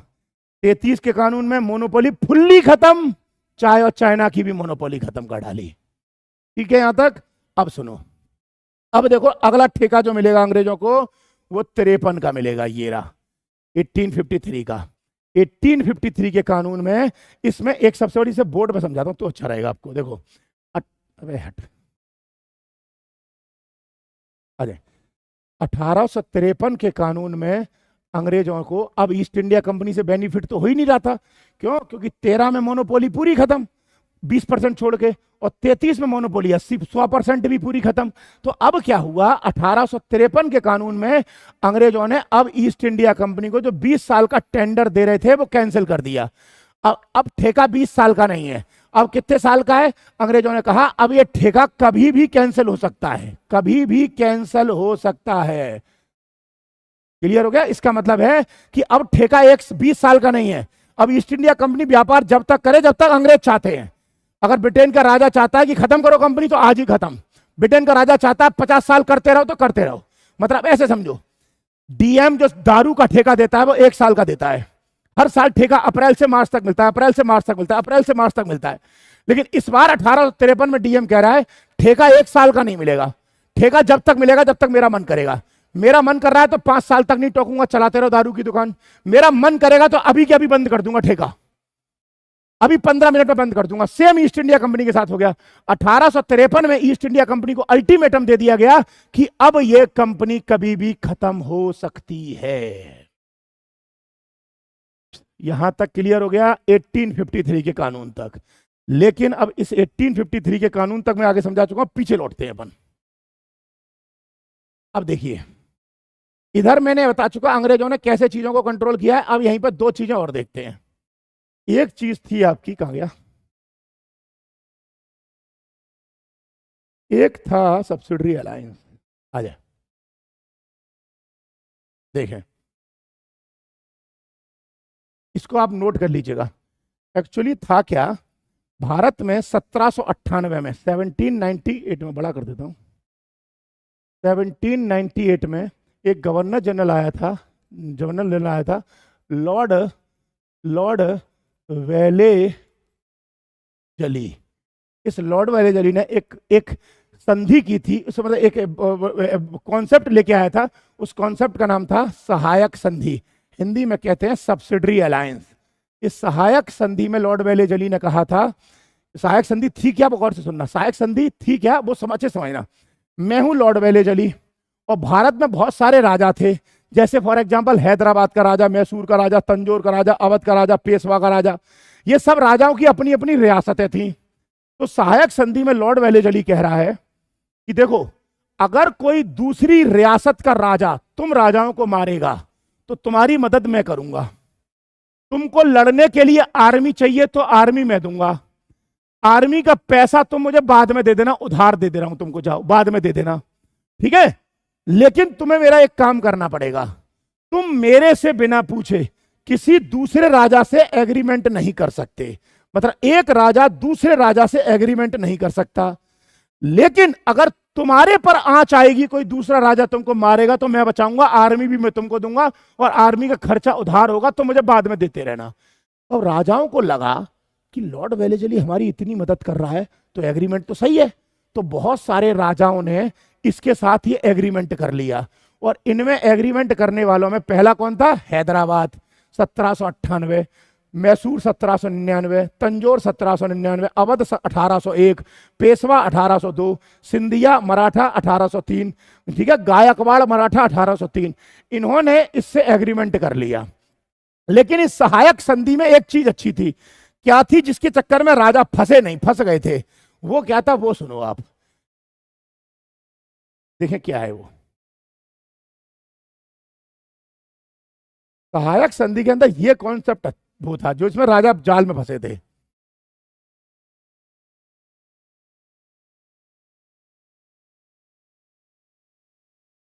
मुझे दो जगह का खोल रही है, इधर देखें। एक्चुअली ऐसे समझे, ये था राजा, ये राजा ये बैठे हैं राजा और राजा का मंत्रिमंडल। मान लो राजा था, मान लो सपोज करो जूनागढ़ का राजा है, जूनागढ़ का राजा, उसका मंत्रिमंडल वगैरह है। तो लॉर्ड वेलेस्ली ने एक बात कही थी कि मैं तुम्हारी मदद करूंगा, लेकिन तुम्हें मेरा एक कहना मानना पड़ेगा। क्या? कि तुम अपनी जो मेन मीटिंग होगी उस मीटिंग में मेरा एक आदमी बिठा के रखोगे ताकि मुझे पता चले तुम्हारी मीटिंग में क्या डिसीजन हुआ है।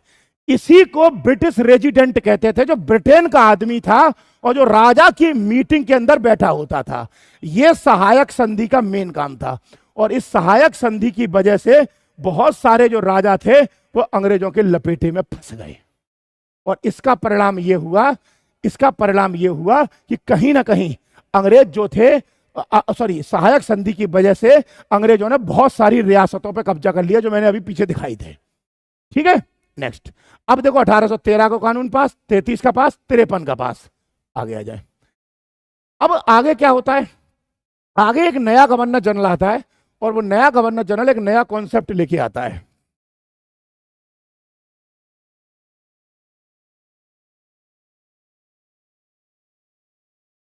नया गवर्नर जनरल एक नया कॉन्सेप्ट लेके आता है। वो क्या था? एक्चुअली गवर्नर जनरल का जो नाम है, वो है लॉर्ड डलहौजी। ठीक है, और लॉर्ड डलहौजी एक कॉन्सेप्ट लेके आया है, उस कॉन्सेप्ट का नाम है डॉक्ट्राइन ऑफ लैप्स। हिंदी में बोलते हैं हड़प की नीति।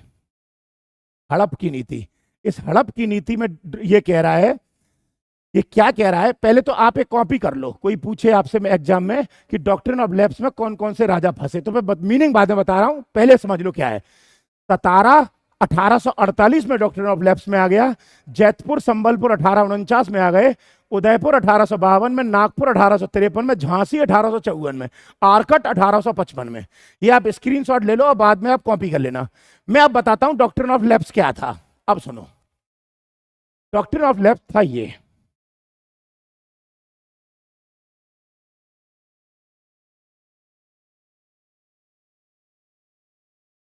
देखिए, एक्चुअली डॉक्ट्रिन ऑफ लैप्स में डलहौजी ने एक बात कही थी। क्या बात कही थी जरा गौर से सुनना। डॉक्ट्रिन ऑफ लैप्स में कहा था कि मैं डलहौजी, तुम लोग राजा हो। तो डॉक्ट्रिन ऑफ लैप्स में डलहौजी ये कह रहा है कि अगर किसी राजा का खुद का कोई बेटा नहीं है, खुद का अगर बेटा नहीं है तो कल के राजा के मरने के बाद वो रियासत जो होगी वो बेटे की नहीं होगी। मतलब ऐसे समझो, एक राजा है ये, मान लो एक राजा है ये, और इस राजा का खुद का बेटा है, खुद का अपना मतलब रियल वाला पीस है, मतलब बच्चा है उसका खुद का। तो ये जो बच्चा होगा ये राजा का उत्तराधिकारी बनेगा, और राजा के बाद ये रियासत जो होगी, इस रियासत का राजा यही बच्चा बनेगा। लेकिन डलहौजी ये कह रहा है कि अगर राजा का बेटा नहीं है और राजा ने बेटा गोद लिया है, एडॉप्ट किया है, किसी को गोद ले रखा है, तो वो गोद लिया हुआ बेटा इसका राजा नहीं बनेगा। और गोद लिया बेटा राजा नहीं बनेगा तो जो बच्चा गोद लिया होगा वो उसकी प्राइवेट प्रॉपर्टी का तो होगा, लेकिन कल को राजा के मरने के बाद वो रियासत अंग्रेजों की हो जाएगी। अब आप कहोगे नहीं समझ में आया, मैं सिंपल करता हूं, सुनो।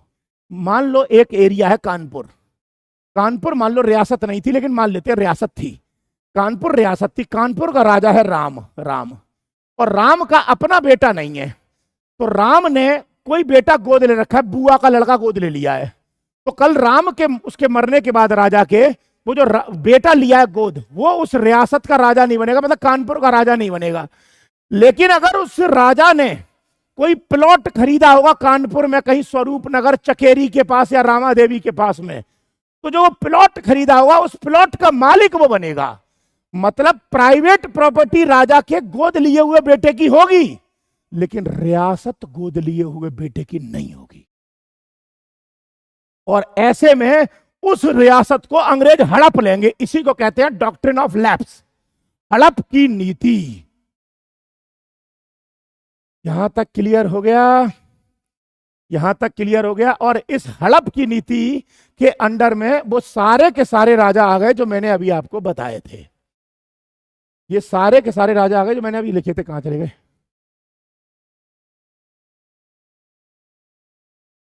ये वाले।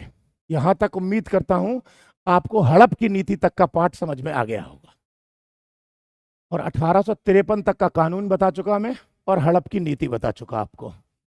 अब कल वाली क्लास में शुरू करूंगा 1857 की क्रांति से लेके आगे हिस्सा, मतलब 70। अब मैं आपको 1853 के कानून 1853 के लॉ तक बता चुका, जिसमें डॉक्ट्रिन ऑफ लैप्स हो गया, हड़प की नीति हो गई।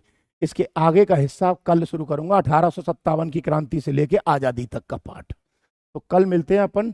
और हाँ, कल की क्लास का थोड़ा आपको बता दूं, क्योंकि कल संडे है, मैं पहले बोल के जा रहा हूं, क्योंकि कल संडे है तो जो आपकी क्लास होगी वो सुबह 9 बजे होगी, करेक्ट 9 बजे होगी। मतलब ये जो लाइव क्लास चलाऊंगा कल 12 बजे नहीं चलेगी, संडे को 9 बजे चलेगी। इसका लिंक हम अभी क्रिएट कर देंगे तो आपके पास इसका नोटिफिकेशन आ जाएगा, या मैंने अभी आपको बता दिया कि 9 बजे चलेगी। बस कल 9 बजे मिलता हूं आपको सेम टाइम पर, तब तक के लिए धन्यवाद।